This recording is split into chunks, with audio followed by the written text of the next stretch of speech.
안녕하세요, 여러분. 자, 오늘은 기본이론 2강입니다. 그래서 조사방법론 원위에서요. 제2강 과학적 연구 두 번째 시간이죠. 자, 본강의 학습 내용들을 보죠. 첫 번째가 연구 문제에 대한 내용입니다. 그래서 연구 문제의 정의, 연구 문제의 도출 원천, 연구 문제의 조건 및 학문적 기준, 연구 문제 서술 시 보편적으로 요구되는 사항들, 이런 내용들을 살펴보고요. 두 번째로 분석 단위에 대한 내용을 볼 거예요. 그래서 분석 단위의 의의와 분석 단위 선정의 오류 등에 대해서 살펴보고요. 자, 이제 이번 시간 마지막으로 경험적 연구라는 건 뭐냐? 그래서 경험적 연구의 개념, 그 다음에 경험적 연구의 유형들에 대해서 살펴보도록 하겠습니다. 자, 그럼 이제 본론으로 들어가죠. 첫 번째 연구 문제입니다. 그래서 연구 문제의 정의를 한번 살펴보면, 자, 둘 또는 그 이상의 변수들 사이에 어떠한 관계가 있는지 파악하기 위한 의문문이다. 그죠? 문제니까 의문문이라는 형태겠죠. 또는 의문문 형태의 문장이다라고 기술하고 있습니다. 자, 우리가 계속해서 파워포인트나 교재에 나와 있는 문장들은 기출문제에서 이 문장들을 가져온 거예요. 제가 뭐 임의로 기술한 게 아니라 물론 다른 책이나 이런 내용들에서 발췌해도 되는데 될 수 있으면 기출문제에서 문장들을 발췌하려고 노력을 많이 했어요. 그래서 어떤 때는 문장을 기술하는데 약간 좀 어설프거나 할 수도 있는데 기출문제에서 그대로 문장을 가져와서 여러분들에게 될 수 있으면 노출되는 빈도를 많이 할 수 있도록 하기 위해서 하고 있으니까 자, 이 문장들 하나하나를 꼼꼼하게 잘 봐주기 바랍니다. 자, 경험적으로 검증이 가능해야 하고요. 질문 형식으로 분명하고 명확하게 진술되어야 한다라고 했어요. 그 다음에 연구자가 지닌 가치나 가치관이 연구 문제의 질과 정직성을 훼손하면 안 된다. 그죠? 자, 연구자의 주관에 의해서 문제의 질이나 정직성을 훼손하면 안 된다라는 거죠. 자, 연구 문제 정의에 대해서 살펴봤고요. 다음으로 연구 문제의 도출 원천입니다. 그래서 연구 문제는 어디에서 만들어지느냐 했더니 첫 번째 기존 지식 체계라는 거죠. 기존에 우리가 알고 있는 내용들에서 연구 문제를 도출하고요. 그 다음에 연구 문제의 사회적 가치와 규범. 자, 그 다음에 사회적 관심의 집중과 요청. 자, 요즘 뭐 사회적으로 문제가 되는 게 뭐냐. 그래서 그 문제가 되는 걸 해결하기 위해서 자, 연구 문제가 만들어질 수 있다. 그 다음에 문헌적 고찰에 대해서 만들어질 수 있고요. 그 다음에 연구자의 경험에 의해서 이런 연구 문제들이 탄생된다라는 거예요. 자, 다음으로 중요한 뭐예요? 이 부분은 굉장히 중요하죠. 연구 문제의 조건 및 학문적 기준이다.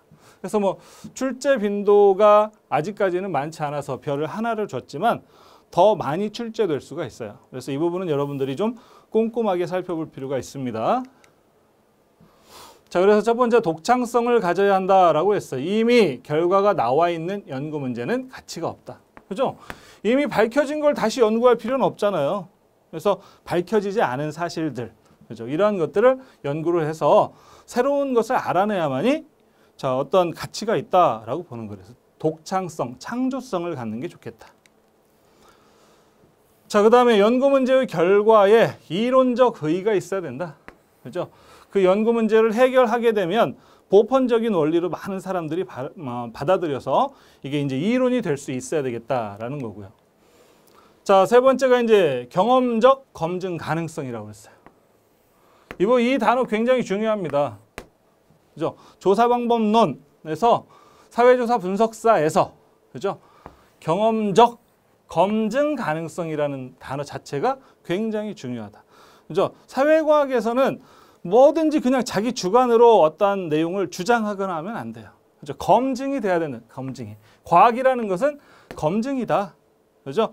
검증이 되지 않으면 자, 과학이라고 할 수가 없다라는. 그래서 이 경험적 검증 가능성, 이 단어가 잘 숙지하고 있으면 여러분들이 문제를 해결하는 데 굉장히 중요한 그런 단어가 될 거예요. 자, 경험적 검증 가능성이 있어야 하고요. 경험적 검증 가능성이 있어야 학문적 가치를 인정받을 수 있다. 자, 연구 문제가 관찰 가능한 현상과 밀접하게 연결돼야 된다라고 했어요. 그죠? 관찰 가능해야 된다. 경험적 검증 가능해야 된다. 독창성을 가져야 된다. 자, 이 문제가 해결되고 일반인들이 많이 받아들여지고 보편적인 사실이 되면 이론화될 수 있어야 된다. 이런 것들이 바로 연구 문제의 조건, 학문적 기준이라는 거죠. 자, 다음으로 연구 대상이 되는 현상에 대해서 명확하게 규정해야 된다. 했어요. 명확하게 규정해야 된다. 그다음에 가장 중요한 내용 중에 하나죠. 이것도 윤리적 배려가 필요하다. 그죠? 연구를 위해서 남에게 피해를 준다거나 비윤리적인 행위를 한다거나 하면 안 된다라는 거. 그런 연구는 가치가 없다. 그래서 윤리적 배려가 꼭 필요하다라는 거예요.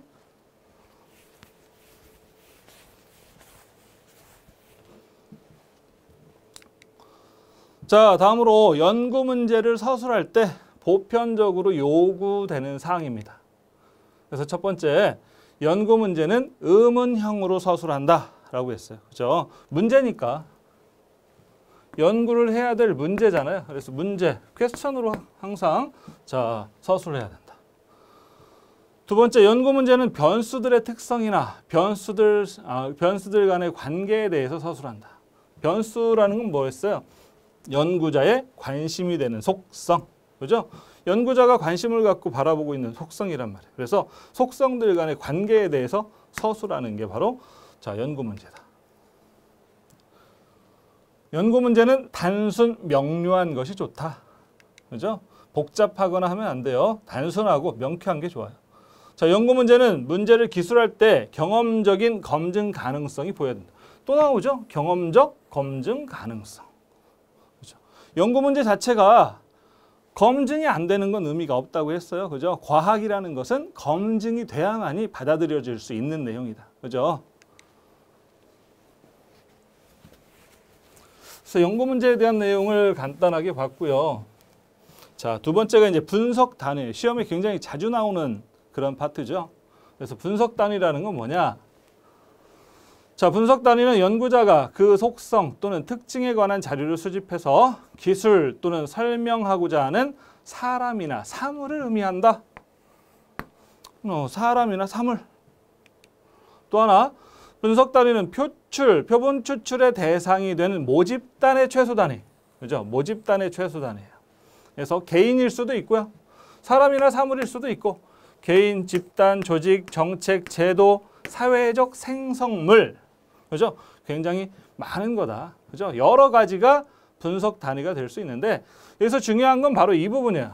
여러분이 잘 알아야 되는 게 모집단의 최소 단위다. 분석을 할 때 분석 모집단의 최소 단위를 바로 분석 단위라고 할 수 있다. 자, 그러면 이런 분석 단위를 선정할 때 발생될 수 있는 오류라고 했어요. 그래서 분석 단위 선정의 오류 이 세 가지 굉장히 시험에 자주 나옵니다. 첫 번째, 개인주의적 오류. 두 번째, 생태학적 오류. 세 번째, 환원주의적 오류다. 그죠? 이 세 가지 굉장히 자주 나와요. 특히 이 세 가지의 사례를 내놓고 이게 무슨 오류냐라고 물어보는 경우들이 굉장히 많다. 자, 첫 번째 개인주의적 오류 한번 보죠. 자, 구체적인 개별 사례에 근거해서 거시적으로 사건을 설명하는 경우에 발생된다. 자, 개별 사례에 근거해서 거시적 사건을 설명한다. 그러니까 조그만한 걸 하나를 보고 나머지도 다 이럴 거다. 이 전체도 이럴 거다라고 설명하는 거예요. 자, 개인의 특성에 관한 자료로부터 집단의 특성을 도출한 경우에 발생하기 쉽다. 그죠?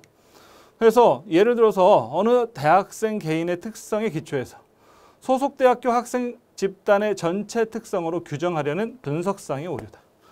이제 어느 대학교 학생 하나를 봤더니 그 학생이 굉장히 학습 성과가 좋더라. 공부를 잘하더라. 그랬더니 그 학교 학생들 전체 다 공부를 잘할 거야. 그죠? 자, 어떤 학교에 갔더니 그 학생이 그 학부형들을 보고 굉장히 인사도 잘하고 예의 바르게 행동하더라. 야, 저 학교 학생들은 굉장히 다 예의 바르고 자, 예절이 아주 좋구나 라고 평가를 한단 말이에요. 그런 게 바로 개인주의적 오류예요. 그 학생 말고 다른 학생들은 그렇지 않을 수 있어요. 그죠? 그 하나의 학생 말고 다른 학생들은 뭐 성적이 떨어지는 학생이 있을 수도 있고요. 그죠? 자, 예절이 그렇게 뭐 예의 범절이 우수하지 못한 그런 학생들도 있겠죠. 굉장히 다양한 학생들이 있을 거니까. 근데 하나의 학생을 보고 전체가 다 그럴 거다라고 판단하는 거. 그죠? 이게 바로 개인주의적 오류다라고 봅니다. 자, 다음에 이제 두 번째가 생태학적 오류예요.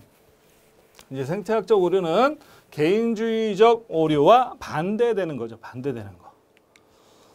자, 개인주의적 오류와 반대되는 오류로 집단을 연구한 결과를 개인으로 일반화하면서 발생하는 오류다. 그죠? 자, 집단을 연구한 걸 가지고 개인이, 그죠? 그럴 것이다. 그 집단에 소속된 개인도 똑같을 것이다. 자, 집단에 대한 관찰을 토대로 개인의 특성을 추리할 때 저지를 수 있는 오류다라고 했어요. 자, 이 사례 보죠. 사례 굉장히 시험에 자주 나오는 사례예요. 그죠? 여기 자, 사회조사 분석사는 출제은행에서 40% 이상 매번 똑같이 나와요. 그죠? 똑같은 문제가 다시 출제가 돼요. 40% 이상. 그러니까 뭐 어떤 때는 50%에 가까울 때도 있고요. 그 다음에 나머지 한 30-40%는 기준의 문제하고 아주 유사하게 나오고요. 그 다음에 한 10% 정도 내외가 전혀 새로운 문제가 나올 수 있어요. 그렇지 않은 경우도 있고. 그러니까 기존의 문제들을 잘 익혀두는 게 굉장히 중요하겠죠. 자, 이 사례도 마찬가지예요. 자, 어떤 연구에서 미국 내 도시 중 동양인의 비율이 높은 도시라고 했어요. 자, 동양인의 비율이 낮은 도시보다 정신질환 발병률이 높다. 그러니까 동양인 비율이 높은 도시는 정신 환자 발병률이 높다라는 거죠. 자, 이 결과를 얻었을 때 이 연구 결과로부터 백인 정신질환자보다 동양인 정신질환자가 더 많다라고 결론을 내리는 오류. 그죠? 이 하나의 특성만 가지고 야, 백인보다는 동양인이 정신질환자가 더 많아라고 판단하는 거야. 그죠? 이런 게 바로 생태학적 오류다라고 볼 수 있습니다.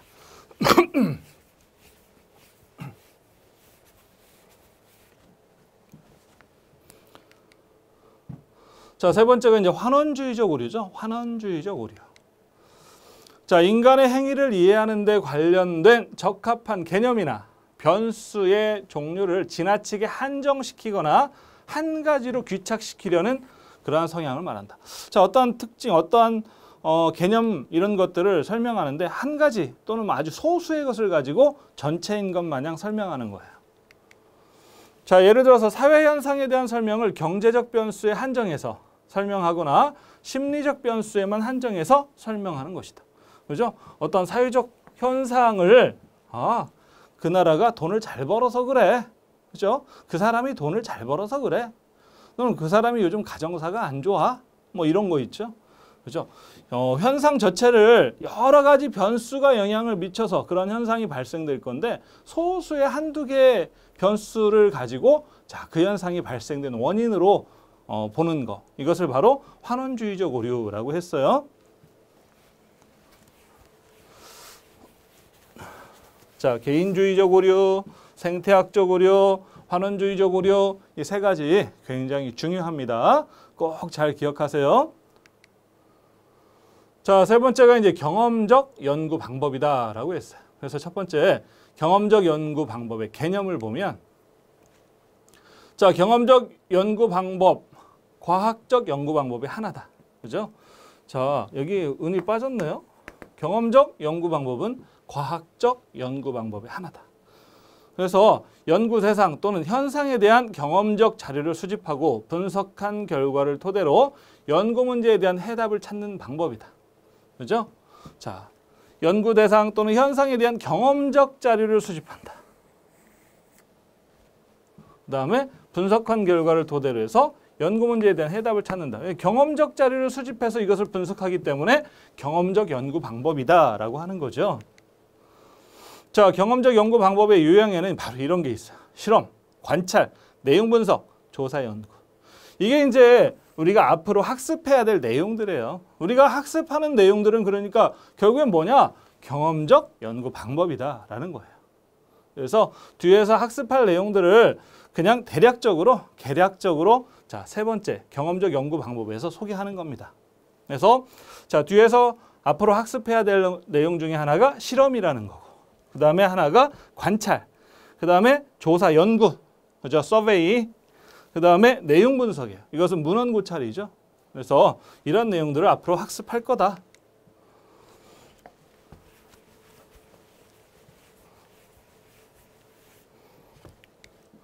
자, 그러면 실험이라는 건 뭐냐? 정의만 한번 보죠. 실험 집단과 통제 집단을 설정하고 다른 조건들을 통제한 후에, 그죠? 다른 조건들을 통제한다. 실험의 특징이죠. 하나의 변수가 실험 집단에 어떠한 영향을 끼치는지를 측정하는 연구 방법이다. 자, 여기서 정의는 이렇게 내리고 있는데 사실은 실험 집단과 통제 집단이 꼭 두 개의 집단이 있어야 되는 건 아니에요. 그죠? 세 개 집단이 될 수도 있고 하나의 집단이 될 수도 있어요. 하나의 집단 내에서 자, 비교할 수도 있고 뭐 이런 거죠. 분석할 수도 있고. 그래서 여기서 정의는 어쨌든 가장 기본적인 조건으로 정의를 내린 거고, 그죠? 자, 하나의 뒤에서 다시 설명하겠지만 꼭 두 개의 집단이 있어야 되는 건 아니다. 시험 문제에 나왔었어요. 시험 문제에 실험 집단과 통제 집단을 가져야 된다. 그리고 이 두 개의 집단을 비교해야 된다. 이런 뭐 보기가 있었는데 그게 틀린 거였죠. 자, 다음은 이제 관찰법이에요. 사건이나 사람 등 관찰 대상의 특성, 상태, 행위, 기능들 중에서 조사 목적에 필요한 것을 관찰하고 기록해서 분석하는 것을 말한다. 그죠? 이게 이제 관찰법이에요. 세 번째가 이제 내용 분석이죠. 비구조화된 커뮤니케이션 자료를 유형별 체계를 이용해서 분류하고 면밀하게 해석해서 결론을 추론해 나가는 연구 방법. 비구조화, 구조화, 그죠? 표준화, 비표준화, 구조화, 비구조화 이런 말이 있어요. 표준화와 구조화는 유사 개념이고 비구조화와 비표준화는 자, 유사 개념이다.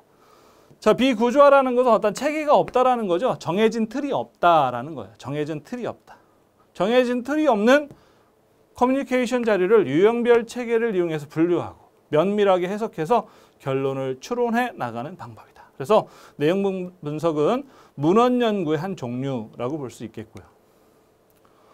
자, 네 번째가 이제 조사 연구죠. 조사 연구. 웹사이트, 우편 조사, 전화 면담, 개별 직접 면담 등을 통해서 응답자가 설문에 답하게 함으로써 원하는 자료를 수집하는 방법이다. 그죠? 자, 앞으로 이 내용들을 3, 4장, 5장에서 학습을 할 거예요. 지금은 경험적 연구 방법에서 이 네 가지의 개념에 대한 정의만을 내려놨어요. 아시겠죠? 앞으로 이 내용들을 우리가 학습을 할 거다라는 거예요. 자, 그래서 2강에서 학습한 내용들 간단하게 한번 보죠.